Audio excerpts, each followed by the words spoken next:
merci beaucoup ñu dem ànd ak yéen ci li nga xamante ne mooy li yéenekaay yi xëy tey ci suba deel gi ñu daal koy tàmbaleeg yéenekaay bi nga xamante ne bien sûr mooy le soleil national comme tous les jours daal dinay xëyee loi d'orientation boo xamante ne ñeel na wàllum agro-silvo pastoral la. waaw bokk na ci Seydou li nga xam ne moom la ñuy xaar ci boobu lépp loi muy ay révision mais également ay attentes maanaam kon li nga xam ne nag daal ña ngi ko ci mën a xaarandi journal bi dañu xamal ni sax bu njëkk ci lu ko dalee atum 2004 bien sûr conseil supérieur d'orientation agro-sylvo-pastorale daal nañu ko amal ni ki kon ñaar fukk daanaka ak ñaar fukk fan ak ñett voilà ci weeru octobre atum 2025 li nga xamante nag moom lañ ci xaar jëm ci ay révision ak it attente loolee lépp xët yéglekaay bi daal dina koy fësal nee nañ nag lu toll ci 52 ci ay engagement yoo xamante ni loi bi tënkoon na ko ci atum 2004 daanaka 18 képp lañ ci daal di réaliser maanaam kon moom lañ ci daal di matal moo waral nag ñu jàpp ne kon bi lépp lu waa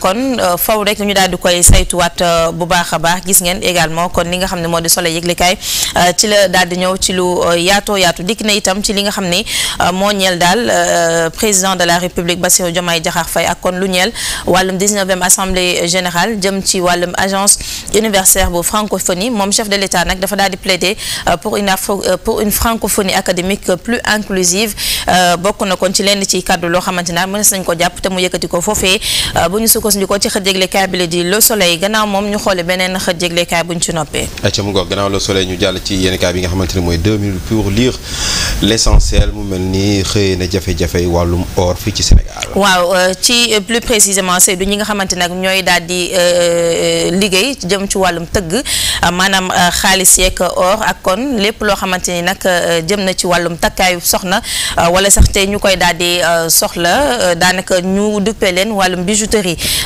xët yëglekaay bi nag dañu xamal ne ñoom nag daanaka seen liggéey dafa mel ni lu jëm nag ci naxsaay ndax bokk na également ci ay jafe-jafe yoo xamante ni nii jamono ji ñu ngi koy daal di dund yokkute bu jëm ci wàllum kilo xaalis maanaam li nga xam ne moom la ñuy liggéeyee yokku na waaye leneen aussi loo xamante ni kon yokku na mu di gramme d'or bi nga xam ne jóge na ci 12 000 francs jëm ci 60 000 francs CFA loolee waral kon gis ngeen ko également xët yëglekaay bi jàpp na ni li ni mel nag indil na jafe-jafe ñi nga xamante ni nag ñooy liggéey jëm ci wàllum bijouterie bokk na kon ci li gën a fës loo xamante ni mënees nañ ko daal di jàpp beneen ponk boo xamante ni également nos confrères daal nañ ciy jëkk mu jëm ci wàllum fonds d'appui à la presse CDEPS nag moom ni ñu ko waxee sànq ñaawlu nañ bu baax a baax une nouvelle violation flagrante de la loi ndax nag lu ñeel kon wàllum fonds d'appui bi nga xam ni bàyyi ko ne ci ministère de la communication anam bi ñu ko nag daal di amalee ñoom nag ñaawlu nañ ko ñoom ñi nga xamante ni moo di waa CDEPS daanaka ci communiqué bi nga xamante ni également xët yëglekaay bi la di 2 minutes pour l'essentiel ñëw na ci bu baax a baax wàllum tàggat yaram mondial U17 les Lions démarrent par un nul face à la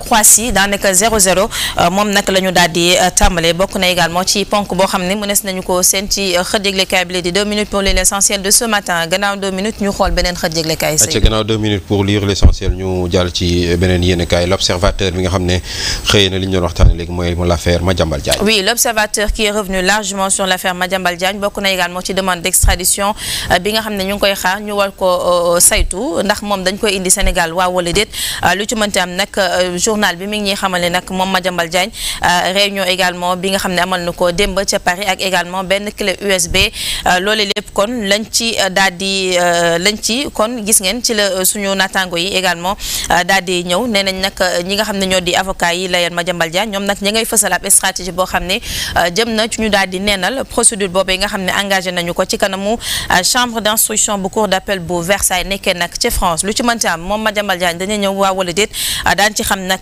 lu leer fii ak kon ay waxtu wala sax ci bésub tey ji lu weesu loolu également leneen loo xam ne xët yëglekaay bi l'observateur ñëw na ci Seydou daanaka bokk nañ également ci ay images yoo xam ne gis nañu démb viraloon na ci réseaux sociaux yi mu di kon Jojo Glow Skin ak kon li nga xam ne démb daal moom la ñu gis daal ci bërëb ba muy daal di amale liggéeyam daanaka ju bëri ci ay ndaw nag ña nga fa woon ndax dañu nag lancé daal ne dafay jël ay ndaw waaye nag la ñu gis nag ci doomu aadama yoo xam ne dem nañu foofu bëri na ba yegg ci lool ba tax également jàngat li nga xam ne kon gis nañu yi mu daal di yëkkati nag daal bëri na ndax nag ay ndaw la yoo xamante ni daanaka seen at bëreegul amaguñ sax lu toll ci ñeent fukk ci at analyse bi nga xam ne nag moom docteur Abdou Khadre Sanogo def na ko ak également décryptage bu Babacar Ba nekk nag ancien directeur bien sûr ñoom nag jàpp nañu li ni mel nag am jàngat bu yaatu la boo xamante nag war nañu koo def jëm daal ci ndaw ñi ak kon seen ñàkk xëy bi surtout ci ñi nga xamante nag ñoo di kilifa yu réew mi ba tey ci bu ñu desee l'observateur ak waa CDEPS mi nga xam ne kon ñoom nag ñi ngi crier au mépris et à la violation de la loi jëm nag ci wàllum fonds d'appui à la presse bi nga xam ne lancé nañu ko waaye également anam ba ñu ko daal di defee CDEPS seen kàddu également ci xët jéglekaay bi la di l'observateur de ce matin gannaaw l'observateur Seydou mën na si nañu xool beneen xët jéglekaay ñu jàll ci yéenekaay bi nga xamante ne mooy la tribune bi nga xamante ne xëyee na l'affaire Mansour Faye. Oui. Seydou ak dossier bu ñeel wàllum surfacturation jëm ci njaayum ceeb bi ci jamonoy Covid 19 bi daanaka nag ñi nga xam ne ñoo doon jaay ceeb bi ñoom nag dañ leen daal di setal jamono ji ba tax na la tribune également dafa xëy daal di fësal ci xëtam mu njëkk nag ne nag li ni mel ab grosse déception la jëm nag ci ñi nga xam ne ñoo doon ŋànk daal mbirum surfacturation bi ak kon ñu ci doon tudd ba tax nag ñi ci setal jàpp leen ni bokk na ci commerçant yi la di Moustapha Ndiaye Rayane Hachène ak également Mohamed Dieng ñoom ñëpp nag yoon daanaka setal na leen ndax jot nañu seen non-lieu waaye ki nga xamante ne également moo di Mansour Faye moom mi nga xaar dogalu commission d'instruction bu haute cour de la justice xool ndax moom itam dinañ ko setal ba mu set wecc lu ci mënti doon daal xët yéglekaay bi lee di la tribune mooy xëy di ñu ko xamal communiqué également bu CDEPS mi nga xam ne kon fësal nañu ko démb également la tribune xëy na di koy daal di xamle gis ngeen ko noonu wàllum yoon moom mbirub chroniqueur di bi lee di Ahmed Ndoye moom nag daanaka dossier daan ko yóbbu fi nga xamante nag moo di instruction ba tey bu ñu sukkandikoo ci tribune mu xëy également di samp laaj jëm ci terrain meeting bi nga xam ne le président du parti Pastef moo ko daal di woote ñoom nag laaj ba ñu daal di samp mooy que faut-il espérer des solutions aux vrais problèmes ci daal jamono joo xam ne askan wi ña ngay dund nag ay jafe-jafe yu métti ndax jotul ko ñu indi ci ay saafara moo gën kon ñuy wan ginnaaw li nga xamante nag moo di problème mu sénégalais yi dem di woote nag ab terrain meeting daal ab laaj la boo xam ne kon nos confrères du journal Tribune xëy nañ bien sûr di koy samp ci seen xët yëglekaay yi gannaaw Tribune Seydou ñu xool beneen xët yëglekaay bu ciy topp. ay ci gannaaw Tribune ñu jàll ci yéenekaay bi di Walf Quotidien mi nga xamante ne xëy na benn laaj muy wàllum wàññi te courant yeeg gasoil bi nga xamante ne premier ministre annoncé na ko keroog. waaw moom moo ko xamle woon moom premier ministre ne nag lu jëm ci njëgub courant yi daanaka fii ak ay fan daan ko wàññi waaye nag ñu ne kàddu yooyu daal ba ndax nekkul ab pari risqué ci moom njiitu jëwriñ Ousmane Sonko kenn nag ci koo xamante ne également jàngat na ko moo di Abo Gaydel moom nag expert financier ne cela risque de compromettre les négociations avec le FMI maanaam mën na indi kon yenn ci ay jafe-jafe ci waxtaan ñi nga xam ne war na dox diggante ñun ñi nga xam ne kon ñoo ko war a sekk ak li nga xam ne moo di waa FMI mais également Guy Thiam moom aussi expert financier la nee na nag peut-être yooyu kàddu mu nes nañu jàpp ni kon ñu ngi koy xaarandi ci production bi nga xam ne daañ ko am ci suñu gaz bi ak également pétrole ngir nag ñu njëkk yi ñu gën ko mën a wàññi lu ci mënti doon nag gis ngeen xalaat yi ute na ci xët yéglekaay bi du Vox Populi bien sûr de ce matin ba tey CDEPS également ci mbirum attribution de l'aide à la presse ñoom nag ña ngay ñaawlu démarche autorité yi ngir nag daal jëm seen doxalin waaye ci buñ ci desee ba tey surtout lu jëm nag ci mbirub yoon ñu jëm nag ñi nga xam ne ñooy jaay ceeb bi te ñu jiñoon leen wàllum surfacturation ñoom nag jamono ji yoon setal na leen ba ñu daal di set wecc bu ñu jógee ci Walf Quotidien Seydou ñu xool beneen xët yëglekaay. ay ca mu ngo gannaaw Walf Quotidien ñu yor beneen yéenekaay xool lu mu daal di xëyee ñu dem ci yéenekaay bi nga xamante ne mooy Sud Quotidien mi nga xamante ne xëyee na président Diomaye Faye. oui à sa une bien sûr moom suñu njiitu réew di Bassirou Diomaye Diakhar Faye mi nga xamante nag daal dinay ñëwaat ci ban anam également la ñu war a mën a tabaat wala sax defaraat li nga xamante nag moo di francophonie bi ba ñëpp nag mën caa mën a gis seen bopp bokk na également ci wàllum souveraineté scientifique ak diversité linguistique boo xam ni moom nag plaidé na ko moom le président Bassirou Diomaye Diakhar Faye gis ngeen ko noonu bokk nag ci lu gën a fës loo xam ne Sud Quotidien également xëy na ko daal di fësal daanaka ak également kon yenn ci kàddu yoo xam ni daal dina koy biral wàllum yoon également Sud Quotidien tamit ñëw na ci ak lu ñeel wàllum gestion fonds force Covid 19 non lieu pour pour Moustapha Dieng Ryan Hachine ak ki nga xamante ne également moo di Mohamed Dieng ñoom ñi nga xam ne nag ñoo doon jaay ceeb ci jamonoy Covid 19 bi bu ñu jógee ci Sud Quotidien Seydou ñu xool beneen xët yëglekaay très rapidement. ayca gannaaw Sud Quotidien ñu jàll ci beneen yéenekaay xool lu mu daal di xëyee moom it Vox Populi. qui revient toujours sur l'affaire donc des importateurs de riz. waaw ba tey Vox Populi également ci la daal di ñëw affaire surfacturation de riz moom nag nee na les importateurs et l'excédage de Mansour Faye ñoom ñëpp nag blanchir nañ leen maanaam setal nañ leen ba ñu daal di set wecc waaye nag leneen aussi loo xam ne mu nees ngeen ko jàpp comme information mooy que ne parquet bi moom nee na loolu àndu ci benn yoon ba tax nag interjeté na ab appel ngir kon li ni mel daal ñu daal di koy saytuwaat bu baax a baax gis ngeen moom le Vox Populi daanaka xëy daal di fësal et puis voilà moom procureur gannaaw bi nga xamante nag dafa daal di opposé wu ci boobu lépp dogal nag ci li nga xam ne jox nañu non-lieu ñi nga xam ne tudd nañ leen léegi te ñu doon jaay ceeb bi ñu jiñoon leen nag ay surfacturation jëm ci fonds force Covid 19 wàllum politique également ak kon ki nga xamante ni ni moo faree nag ci gëm sa bopp moom nag di Moussa Niang jàpp ni nag 8 novembre warta nekk nag narta doon ab meeting waaye nag ab verdict celui du peuple contre l'imposture politique mu jàpp ne nag bés boo xam ne nag daañu fësal bu baax a baax taxawaaye askan bi jëm nag ci autorité yu réew mi nga xamante nag fañ leen doon xaare fu bëri dañ fa daal di lajj et puis ci kon woote 8 novembre boobee gis ngeen nag moom président parti Pastef également bokk na ci li gën a fës loo xam ni Vox Populi nag xëyee na ko ñoom nag fu mu ne ni waa Pastef ña ngay def nag seen kéemtulaay kattan ngir nag teera meeting boobee nag daal di réussir koy kenn ku ne nag yaa ngi def nag li jëm ci ab sa mission bu ko defee nag li ni mel kon daal mu mën a am ab réussite loolu tamit gis ngeen ko Vox Populi bokk na ci loo xam ni xëy na daal di koy fësal ci xëtam bu njëkk et puis bien sûr le CDEPS qui dénonce toujours comme on l'a dit une nouvelle violation flagrante de la loi par le ministère de la communication aussi ngeen koy seet noonu ci li nga xam ne moo di xët yëglekaay bi gannaaw Vox Populi Seydou ñu xool.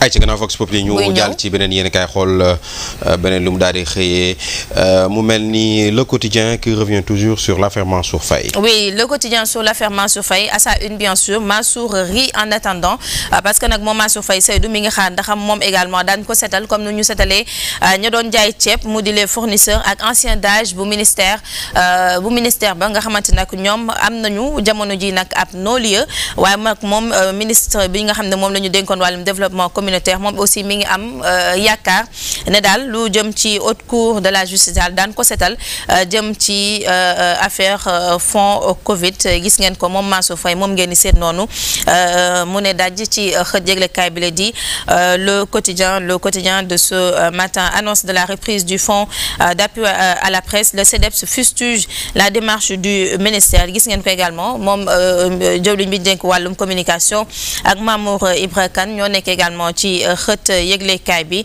nga xamante ne nag voilà lu ñeel nag ci communiqué bi comme ni nga leen ko waxee gis ngeen ko leneen aussi loo xam ni ab ponk la mu nekk kon daal situation bi nga xamante nag ma ngay jéggi di doy waar fi nga xamante nag moo di ca Mali bokk na ci ay camion citerne kon yoo xam ne dañ leen daal di attaqué ba noppi nag taal leen loolu aussi ca Mali la xewee gis ngeen image yi nag daanaka doy na wax bokk na aussi ci lu ñu mën a jàngat ci loo xam ne le quotidien Seydou xëy na ko daal di koy fësal ci xëtam bu njëkk gannaaw le quotidien ay ci gannaaw le quotidien ñu yër beneen yéen kaay xool lu mu daal di xëy moom it ci suba gi ba léegi rek ci wàllum l'actualité mu mel ni l'enquête mu xëñuwaat bu baax a baax ci coow li nga xamante ne mu ngi dox diggante docteur Abdourahmane Diouf ak waa Pastef. waaw docteur Abdourahmane Diouf Seydou mi nga xamante ne nag jamono ji moo daal di jux coow bokk na ci nag daal doxalin bi nga xam ne nag moo ngi koy daal di def jamono ji ba tax gis ngeen sax l'enquête de ce matin moom ni mu ko duppee mooy le sacrilège de docteur Diouf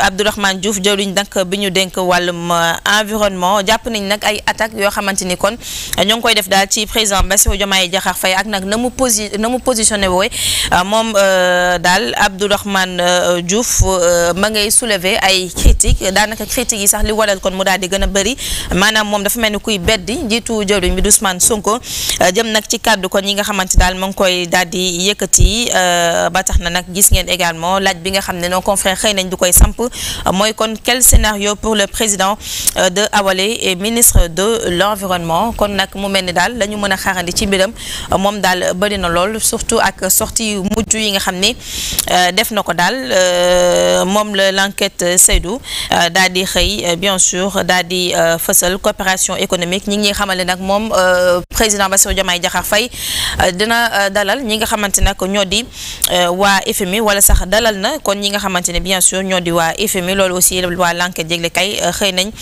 di ci dikkaat bu baax a baax CDEPS ak kon lu jëm ci la ñu ñaawlu wàllum doxalinu ministère de la communication également c'est à la une du journal l'enquête de ce matin.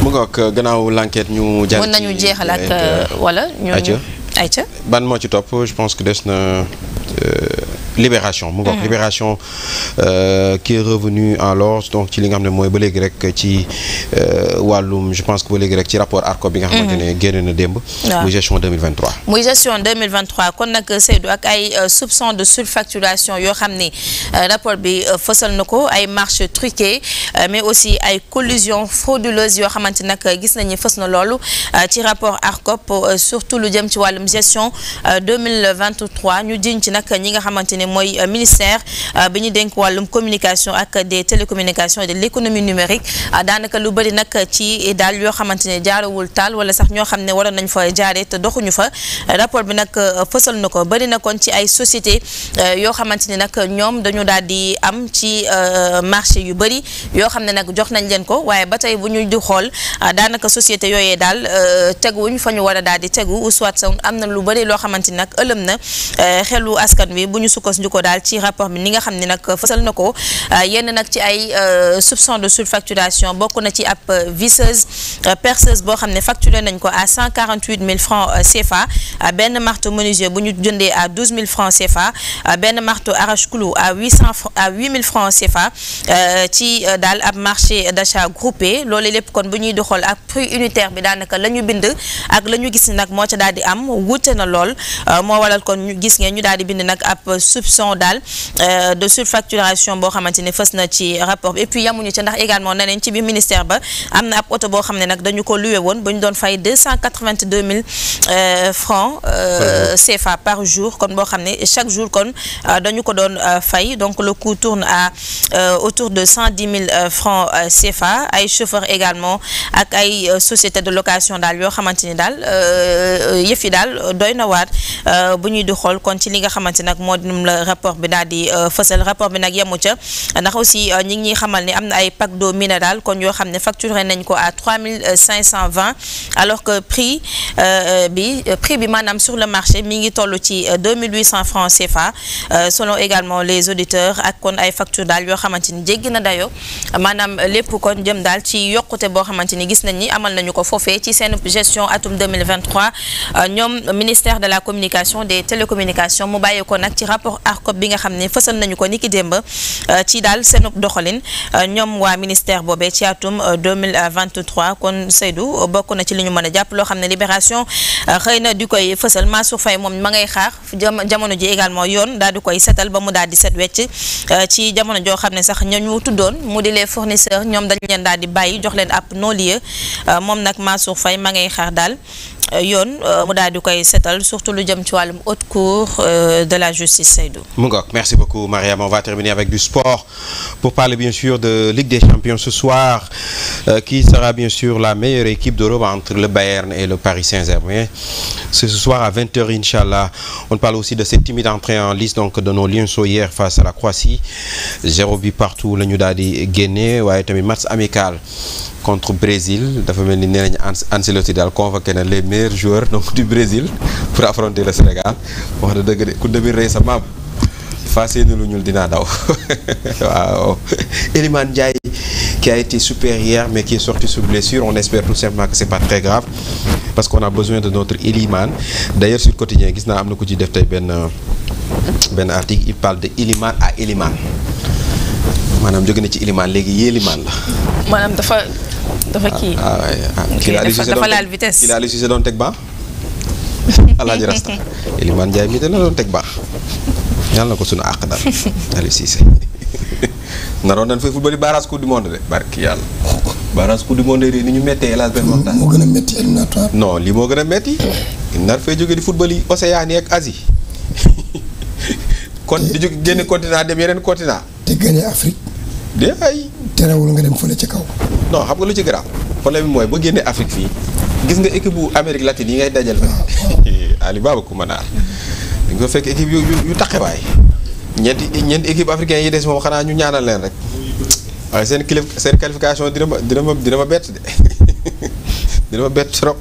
Merci beaucoup Mariam. Alors rapidement on va parler de l'actualité dinañ fàtt ci kanam tuuti dinañu àndaat ak Mariam le temps ñu bàyyi ko mu souffler tuuti ci li nga xamante ne mooy une date une histoire mais aussi Oumoul Khayri Ba ci li nga xamante ne mooy écho de la nature comme tous les mardis mais en attendant El Hadj Ben Makhtar Oumou gis nañu beneen coow boo xam ne judduwaat na éternelle guerre entre CDEPS ak bien sûr ministère bu communication bu Sénégal seen guerre bi de xaw ma kañ lay jeex ñi xaw ma ku leen jubale en tout cas il y a toujours cette défensive bi nga xamante ne ñu ngi koy gis ministère parle de transparence mais ñee il parle de violation donc des lois et des textes. waaw parce que dafa am commission boo xam ni ñoom ñoo war a téye xaalis bi séddale ko mais ministère bi ñu koy def bi yoon woowuñu waa CDEPS. ok ñoom dañ ko bëgg defal seen bopp ba pare génne nag seen ay loi mais critères yi ñu génne. démb dama ko lire ma ne ñi tam sévère bu jaaree yoon presse sénégalaise bi. kenn du juge. cat ba cat kenn warul am. parce que cutis fiscal moo si gën a yomb. waaw waaye yeneen yi ma gis. registre de commerce ñu ne yaa yooyu du problème. waaw mais contrat de travail. waaw. IPRES. waaw. caisse sécurité sociale. waaw. ñett yi buñ ko jëlee.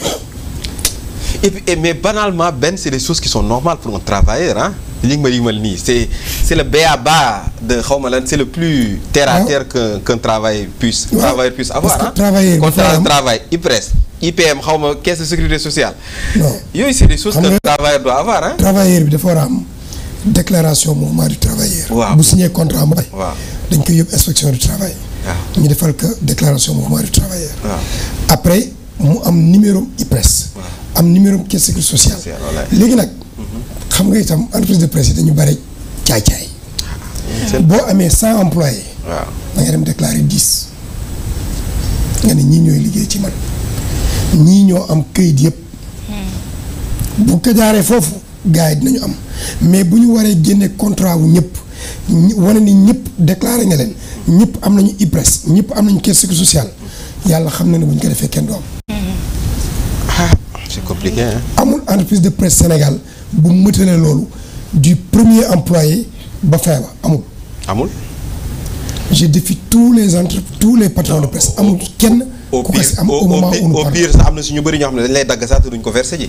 waaw parce que pour que IPRES mën la jox quitusam daf lay won ni que ni sa entre sa travailleurs yëpp déclaré nga leen yaa ngi leen di verser chaque mois caisse sociale def loolu bu dee télé nga da ngay am quitusu CNRA ak TDS mais donc foofu problème bi.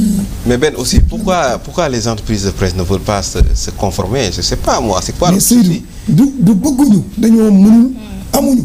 Ah ok. parce que l'employé coûte 2 fois plus à son employeur que son salaire. Okay. mais tey ku ñu fi wax fayal salaire normal à date échue ba pare nga bëgg retourner ni da ngay cotiser normalement mais ñi ko mën barewuñu à moins que gars yi réduire le personnel nga am 8-10 personnes toog jàpp sa ñam. mais ñoom ci début bi du 3 contrats de travail rek lañ laajoon mooy ci reconnaissance bi. léegi nag ñëpp la ñuy laaj. léegi bi yoon ñëpp lañu laaj. waaw nañ ko def 3 kon. nañ képp ku fay xëy nañ la génneel sa contrat génneel la ñu lay verser IPRES génneel la ñu lay verser lu. maintenant pour man ministère bi fi mu defee erreur rek mooy le fait que nga lancer mbir bi te avisé wu. les éditeurs de presse. foofu moom peut-être ils ont eu raison sur le ministère parce que. loolu xam nga boo demee ba kiy diriger CDEPS. Mamour Ibra Kane. tëj ñaari journaux moom. ça veut dire qu'il y a problème. waaw Mamour Ibra Kane tamit moom tëj na ay journaux tamit moom tamit lu muy kaas nag moom nekkatul kii. patron de presse. waaw il a fermé ses journaux wala dafa am beneen presse. bu mu xëy na am na site. je sais pas moi parce que. te tey moom boo ko retiré ci presse bi de toute façon. Mamour Ibra Kane boo ko retiré ci presse bi. moment bii tout de suite. 90% des journaux ne sortent plus.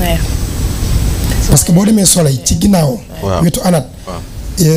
Soleil kii bi mu njëkkoon am. imprimerie bi mu njëkkoon am. Mamadou moo ko jënd. moom mooy tiiral gars yi te tirage bi yëpp leble def si am na ñoo xam ne tey Mamadou bu taxawoon ni leen fay leen ma li ngeen yoreel seen journaux yëpp taxaw. léegi Mamadou moom mu ngi tiiral gars yi mënul tiiral boppam. bu tëj journal la mënut a tiiral. Mamadou bëri na ay contradiction mais parce que Mamadou boo toogee ak moom xam nga tey. muy moom muy beneen bi bu Mamadou Wane. bi moom journal enquête. dañ naan la imprimer moom conseil wuñ la ko.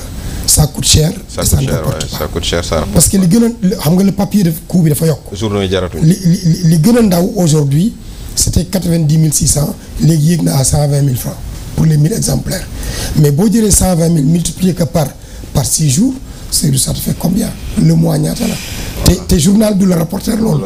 moo tax ñi si ëpp. il préfère dem sur le. ça fait presque 800 000 et ça te rapporte ça. tey journal bi ëpp tirage au Sénégal. c'était l'Observateur. mais l'Obs bu dul événement spécial l'Obs n'est plus à 20 000 exemplaires par jour. loolu mooy problème non les Sénégalais ne lisent plus. en tout cas Oumou Khayri. guerre bi jeexagul de. guerre bi mënut a jeexee noonu Seydou. ndax fi mu toll nii am njaay joxal Jóob faw mu am ci parce que tam booy xool man d'accord naa ci li benn wax ne waroon nañ leen a avertir waaw waaye nag Seydou lii mooy reposer débat bi nga xamante ne dafa ñeel précarité bi employé yi nekkee ci wàllu presse précarité boobu dañu nekk ci ay conditions yu précaires nit yu bari yàgg koo dénoncer waaye dañoo dem ba nga xamante ne ni c'est à prendre ou à laisser lañ ko bëgg a def léegi gis nga àdduna looy def itam sóoral ne ëllëg mun na laa rattraper apprendre ou à laisser boobu tey ñoom fan la leen mbir yi rattraper mooy poser nañu leen ay conditions ci lu nga xamante ne pour ñu matalet ko dina xaw a jafe te booy xool da nga naan quoi de plus normal que employeur war a mun a déclarer ay employés defal leen contrat en bonne et due forme sàmmonteeg li nga xamante ne ni moom la ko yoon teg parce que tam booy xool njeexital li tamit mën nañoo jàpp ne protéger employés yi la parce que employé yooyu gis nga sóoral ne nit dina liggéey décédé avant l'âge de la retraite tey bu fekkul woon ñu di ko verser IPRES tey du am montant bu nga xamante ne nii mën nañ ko verser même bu dee versement unique la wala mu doon lu nga xamante ne pension de retraite la bu njabootam di jot loolu également dafa jar di bàyyi xel nga gis yenn ci ay opportunité tey boo ko bëggoon a am munta nekk parce que yenn ci ay bunt boo ko fëggee daañu la laaj contrat de travail dëgg la ñoom seeni moyen matalewul waaye tam war nañu mën a xool ana naka la ñu mën a def mu di ci waxtaan wala ci outil ay fonds ba nga xamante ne danañu sàmmonteeg la leen yoon sas mais non bu fekkee ministère tam mun na gën a alléger affaire yi peut-être waaw waaye sa dëgg-dëgg comme li benn doon wax rek bu ñu sàmmonteeg exactement ak li nga xamante ne moom la yoon wax dina jafe lool nga gis ci entreprise de presse bu mën a bénéficier ci fonds yooyu la nga xam ne ministère war na koo joxe. En tout cas, j'étais en train de relire un peu le document. Donc finalement, Ben, les contrats de travail et les conventions, je pense que c'est 5 personnes. 5 personnes. Et ils ont juste exigé ça aux télévision et à radio. Ils n'ont pas exigé aux presse écrite, exigé Wunyenko. Radio communautaire, ils ont exigé Wunyenko. Service de presse en ligne aussi, exigé Wunyenko. Par contre am na leneen loo xamante ne gisuma ko woon mooy kitu SODAV. waaw parce que droit d'auteur tam foog nga di ko fay. di fay SODAV tamit loolu tamit problème ah. kitu SODAV tamit boo dul fay SODAV doo ko am de. foog nga di ko fay donc voilà y a pas mal de. te boo fàttaliku ay temps coow la fi woon yenn ci ay rajo ne ñoom du ñu fay dara au contraire dañuy defal artiste bi promotion ñenn SODAV taxaw ne daañu fay. loolu waxu caaxaan la. voilà nit booy utiliser œuvre am da nga ko war a fay. droit d'auteur voilà c'était insulter les artistes. Voilà. Tu utilises leurs œuvres parce que nga dama leen defal promotion. man loolu laa bind semaine dernière. bi ñuy def salon international des médias. J'ai dit félicitations à Sambou Biagui pour l'initiative. Mais au moins qu'on pose les véritables problèmes du secteur. waaw surtout ça.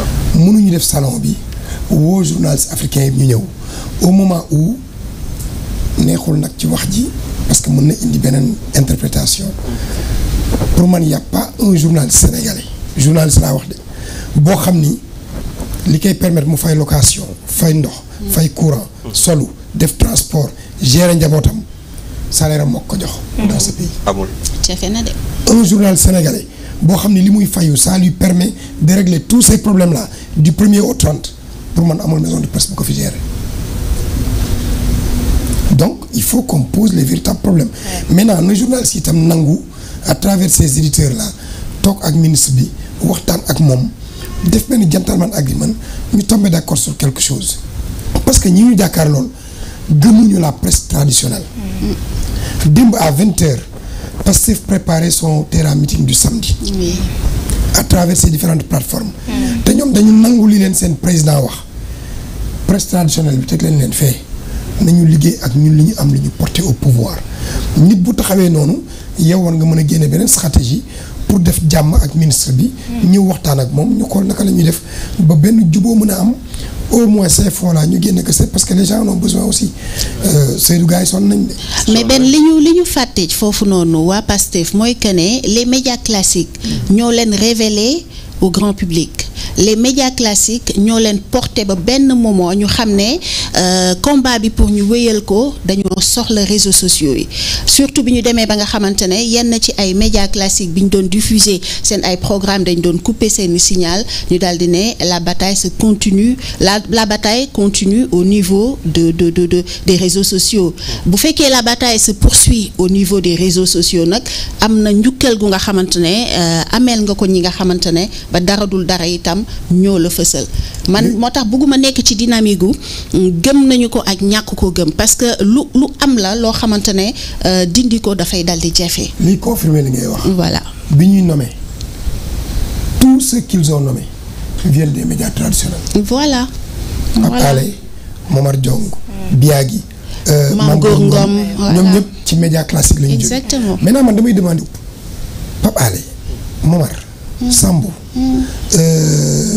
Mame Gor mais ñoom njukkal bi ngay wax pourquoi ñoom mënuñu ko porter prêcher la bonne parole auprès de Ousmane Sonko et de Diomaye en leur disant mais jàppal leen gars yi. mais man pour man benn instant est-ce que ñoom war nañoo xaar benn ñu wax leen ko.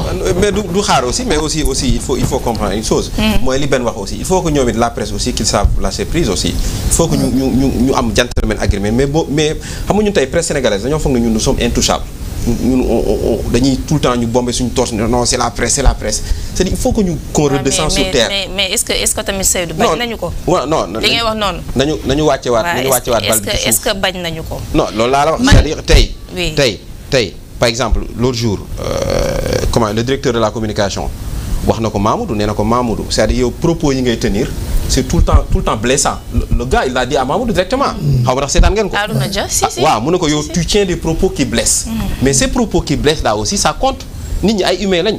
c'est-à-dire que surtout boo jàkkaarloo nit ko di ko wax yenn propos yoo xam ne da koy blessé te moom mu yor contrôle bi mais écoute. bu amulee grandeur wala mu am hauteur da koy utiliser contre toi. waaw kooku côté boobu d'accord naa ak yow nañu lâcher prise ñëpp ñu tegaat sur terre parce que nag gis nga Mariama tout le problème bi ñuy dund tey yëpp patron de presse yi ñoo ko teg seen bopp loolu lay dëgg yàlla dëgg la bëgg ces patrons de presse là ba muy neex kenn déggu leen tey non pas tous les problèmes quand même ils ba muy neex kenn déggu leen moomu xayri mais bari na ci ñu daan wax de aide à la presse bi bañ ko fiy séddoo illégalement ils étaient là ne pas mais bari na ñu daan wax di dénoncer ni ñu ko séddalee yemul ak ku ne lañ la jox bari na si ñoo xam ne yelloowuñu montant boobee xam nga Souleymane moo ko fi xam nga yaa ko fi wax suñu seul problème mooy que la presse parle d'une seule voix tant que waxuñu d'une seule voix c'est un problème mais ñii buñ jaaree nii ñee jaar ne duñu mës a am solution. waaw kooku d'accord naa l'union fait la force. kooku moi je te l'accorde. waaye tamit lenn lu ci am mooy dëgg la kaddu moom boo ko dee génnee dafa war a doon kaddu yu am teggil. boo fàttalikoo ci jamono maam Abdou yal na yàlla yokk ay leeram te taas si barkeem dafa doon wax ne ñun doomi soxna yi nañu xool ki nga xamante ne si ñun mën nañ koo jiital bu demee ci président Abdou Diouf war a wan a wax ak moom waaye mu doon ku nga xamante ne am na yar am na teggil pour dire que ne teggil mooy lépp.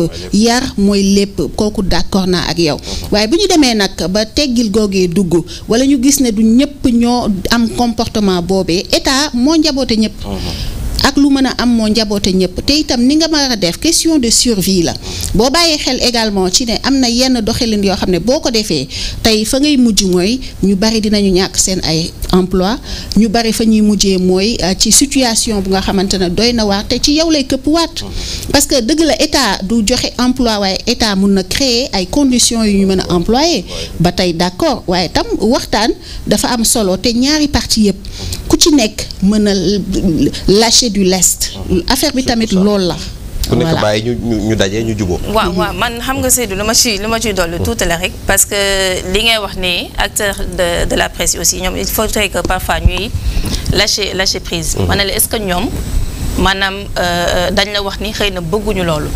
xam nga Seydou man sama yaakaaru bopp la man sama gis-gisu bopp la mooy que gëm naa ni ñi nga xam ne aujourd'hui ñoo fi ne nekkuñu dans cette optique pour régler problème bi nga xam ne presse bi moom lay dundee ou soit dañu ñëw pour créer beaucoup plus de problèmes xam nga benn li mu leeral di nga gis léeg-léeg parfois sax nit ñi dañuy amalgame parce que di nga dégg ku ne la pourtant li ministère bi def yéen journalistes yi yéen lay dimbali.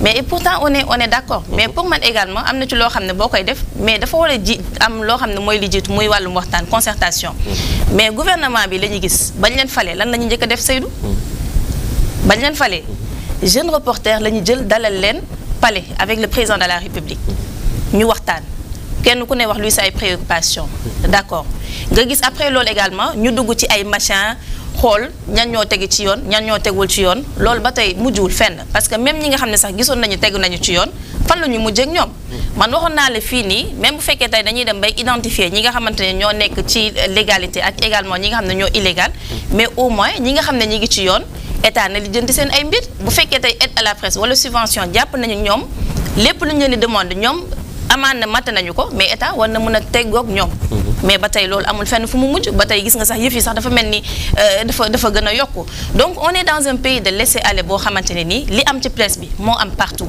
maintenant nag bëgguma man li may metti mooy que aujourd'hui dañuy jël presse bi di ko mbubboo ou soit laxas ci politique gis nga ñàkk contrat ou soit exploitation bi ngay gis ci wàllum presse bi boo demee feneen également moom ngay gis yow demal Dakar entreprise étrangère yi nekk foofu yëpp H24 dañuy exploiter seen ay liggéeykat sans emploi duñu am dara loo xamante ni tey war nañ ci war a mën a tëye mais loolu dañ koy gis fii mais nag duñu au lieu que ñu régler problème bi de façon globale mais tey da ngay xëy ñuy waxu presse bi mais presse bi ñun liñ ci bëgg mooy yow loolu nga bëgg man moom laa bëgg mooy que ni kenn ku ne tey mu ñu améliorer sa ay conditions mais loolu nag dafa revenir ak état mu mun a accompagner état accompagnement la ñuy xaar ci moom même bu fekkee ne tey sax affaire yi dafay metti ci moom mais il faudrait que mu gunge état bi mu gunge peut-être presse bi ñi nga xam ne tey nekkuñu en conformité mu gunge leen ñi amul contrat ne lañ jéem a defal contrat mu améliorer les conditions mais gis nga di guerre de gauche di guerre de droite patron de presse yi fii patron de presse yi fële def ko mbirum politique du mus a régler les choses.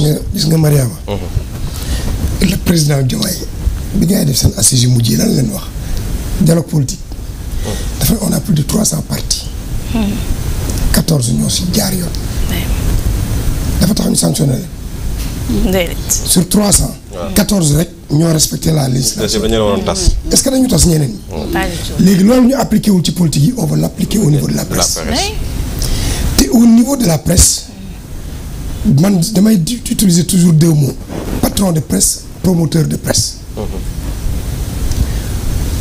un Bougane il est promoteur de presse je veux dire que lu presse bi mënti def mënoo ko si tëj moom parce que dafa dem taxawee ne créé naa toog di xaar buñ ko tëjee itam j'ai pas de problème je continue ma vie li muy di wax c'est 5% de mon chiffre d'affaires 95% de mes problèmes Youssou Ndour dit que GFM ne fait pas 1% de son chiffre d'affaires pour tous les problèmes qu'il a au monde lu mu am rek ñu dugal ko si mais ces patrons de presse là li say doon wax ba muy neex kenn déggu leen woon parce que la presse li moom Moussa Faye bu CNM Africa sa doon wax boo amee groupe de presse tey dafay nekk un moyen de trafic d'influence dana la yóbbu fu la affaire dul yóbbu donc da ngay def affaire fee ñëw di verser ci groupe de presse bi bu la naree créer problème mais nga tëj ko dem toog jàpp sa ñàmbur ñi si souffrir dëgg ce sont les employés. Les employés. mooy ñi nekk à la production.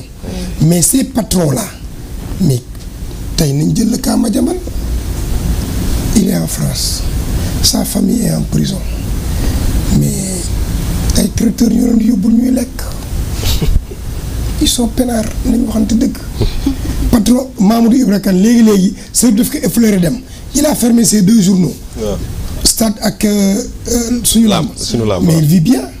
boo demee fii si Castor bi bureau ca kaw au 5e étage mais le gars il se plaint pas il vit de la presse. parce que mi ngi tiré il a son imprimerie. ak ñeneen bari nañu ci presse bi li état bi mën a def. mooy tey taxaw ba nga xam ni que ni képp kuy liggéey dans une entreprise de presse di nga am un contrat. boo feebaree di nga faj. dañ la faj à temps bu ñu leen joxee marché publicitaire mu nekk marché bu jaar yoon. mais mënoo bloquer les marchés. nit ku dem fay parce que li ñuy wax convention. li tax saa ñaar je suis d'accord avec lui. bu ñu la nee convention da ngay dem nga fay au niveau des impôts. boo fayee ba pare si la ñuy génne jox la nga nekk di ko exécuter donc l'État doit à ces gens là. te pour man war nañu mën a toog waxtaan. Habib Dia le directeur de la communication war na mën a woo ses patrons de presse gars yi toog waxtaan juboo ci lenn li et puis ñu dérouler parce que les entreprises de presse ont besoin de l'État comme l'État a besoin de ces entreprises de presse. gis nga entreprise de presse boo ko bëggee téye dëgg. jox ko publicité. bokk na ci lu koy dundal. man dama lay wax man nekk naa Sen TV di def émission l'essentiel mais ma gis directrice commerciale bi ñëw dugg taxaw ci buntu bi di ma xool ma ni kii tey laal naa affaire am ñu pare mën ma mee saa yi da nga pause ma ne ko waaw mën ma doo eggal émission bi parce que yow port bi ngay attaqué man ñoom laa signal barki démb. te 90 minutes yaa ngi jàpp port rek bëgg leen rey mais dimbali ma parce que je risque de perdre mon contrat. Mbagnick Diop Souche réew mi quotidien Mbagnick dafa dem signé Senelec tey 15 millions le lendemain rédacteur en chef ba dem def enquête génn enquête Senelec mu mise à pied que 10 jours. waa ji pare mu ne ko léegi xoolal nañ waxtaan rek bu juboo ma fay la saa yu droit nga dem ko bàyyi mag sama kër. léegi lii bëgguma ko ñàkk. mënta nekk. koo fi jox publicité. da nga koy tënk quelque part. c'est sûr loolu c'est une réalité boo xam ne am na. li ma doon wax la dernière fois ñi fi songu Lonase yëpp amuñoo ak moom contrat. waaw mais tey Walf du attaqué Lonase. la RTS du attaqué Lonase. keneen ku ma fi signé le contrat noonu la donc état bi am na moyen de pression la presse sénégalaise a besoin de publicité pour pouvoir survivre. nañ leen dimbale loolu. ñi ñu amel xaalis nañ leen fay tamit convention yi nga xam ne exécuté nañ ko ba pare. yaa ngi may fàttali bi ñu nekkee ci benn rédaction am na télé. léegi nag ñu war a def benn enquête alors patron bi daal di ne bàyyi leen ba ma vérifier samay compte ndax amee lu ma leen xaalis ngeen doog a wax. loolu dem c'est un problème qui est là en tout cas comme ni ma ko waxee rek les patrons de presse nañu xoolaat ñoom it seen taxawaay bu baax a baax parce que aussi les journalistes ont besoin d'être dans de bonnes conditions de travail meilleures conditions de travail. précarité bi métti na de. ah précarité bi. non c'est compliqué. métti na de mais nañ ko waxaale de façon globale c'est-à-dire réew mi liggéey fi am fi avenir moo métti. loolu il faudrait que ñu wax leen ko ñu dégg ko. c'est-à-dire presse bi nag dañ ci boole mbirum politique. parce que am na xëy na loo xam ne dafa nekk derrière loolu il faut que ñu wax ko. parce que boo gisee liy xew ni derrière. boo gisee liy xew ces derniers temps yow da ngay analyser. c'est ça dafa am benn politique bu nekk derrière. mais wàllum liggéey moom Sénégal. fii Mariama déjà la politique ci suñu presse bi c'est flagrant. c'est ça. c'est-à-dire man ce matin quand je me suis réveillé à 5h30 de lire les journaux le premier constat bi ma def benn mooy écoute on parle des scandales de ARCOP te yan presse ñoo ci bind. yow bettu ma woon di ci non c'est la même chose waxoon naa ko fi la dernièrement beneen scandale bu fi amoon waxoon naa ko fi n'est-ce pas du ma ko fi tuddaat am na beneen scandale bu fi amoon fan yële ñaata presse ñoo ci wax. affaire Birima Mangara ak. waaw léegi mais mooy li benn ça revient ak li benn doon wax léegi rek man du ma ki sàng su xaw ma ki sàng xaw ma sa lan ni ko wolof di waxee. sa sutura xaw ma moo yor sa lan xaw ma quelque chose comme ça wala ki la abal ay bëtam. ëmb sa sànqal ëmb sa kersa moo lay woon fi ngay xoolee mooy quand les gens de Pastef attaqué comment il s'appelle Toussaint Manga pour clause boobu nekkoon ci contrat ma ne fii ban patron de presse ngay jox contrat mu xëy di la yàq. loolu mënul nekk. mais c'est dommage mais c'est la réalité qui est là. maintenant comme je l'ai dit nag patron de presse Sénégal dañoo noos a noos sax mi dañoo lekk seen quota wu noos ba mu jeex li ñu waroon am ci 100 ans lekk nañ ko ci 20 ans. wax ci jeex na man de Seydou. quota bee jeex. Seydou bi ma feebaree nii laa xam ni liggéeyu presse. man na ma si dugal sama doom. non parce que da ngay ñëw ñu ne la est-ce que am nga prise en charge médicale nga ni déedéet. am nga IPRES nga ni déedéet. da ngay sax ruus. mais waa ji xool nañu la mais yow dans quel monde tu vis. nga ne ka monde de la presse mun la Maouzène baaxul. Et c'est dommage et c'est très dommage d'ailleurs. Et ça reflète pas la vie des patrons de presse, je suis désolé, ils vivent bien. C'est ça la réalité. Non, c'est vrai. Ils vivent bien, ils conduisent des voitures de 100 millions, ils habitent dans des immeubles, ça ne reflète pas leur vie. C'est ce qui est très dommage. Si man ànd naa ak benn patron de presse ci otoom ñuy dem benn dëj. Mais defuma woon attention mais bi ñu demee ba suul bay retourné ñi wër oto bi maanaam ko dubbale mu ne ma oto xërëng dañuy lii di jar ay 25 millions man gisoo man Mercedes bu mujj bi laa yor. mu ne ma si tu n'as pas 110 130 millions doo am oto bi. tout frais compris ma ñëw ma ne mais amoo plaque mu ne ma amoo plaque léegi nag oto bi mi ngi dooree wàcc def fi 4 jours. dama koy testé nii rek. ma ne ko bu ñu la arrêté mu ne ma mais man je ne suis pas n'importe qui. merci beaucoup El Hadj Ben Mokhtar d'ailleurs dinañ libérer El Hadj Ben Mokhtar que vous allez retrouver à 16h. waaw 16h avec Serigne Ly. et demain matin bu soobee Oumou Khayri. Inch'Allah. On se retrouve avec El Hadj Ben Mokhtar ce sera demain en attendant ñu dem seetaan publicité après ñu dalal suñu gan léegi fas yéene waxtaane wàllum alam gi ak li nga xamante ne mooy Oumou Khayri Bass ak ganam léegi lay nekk inch'Allah.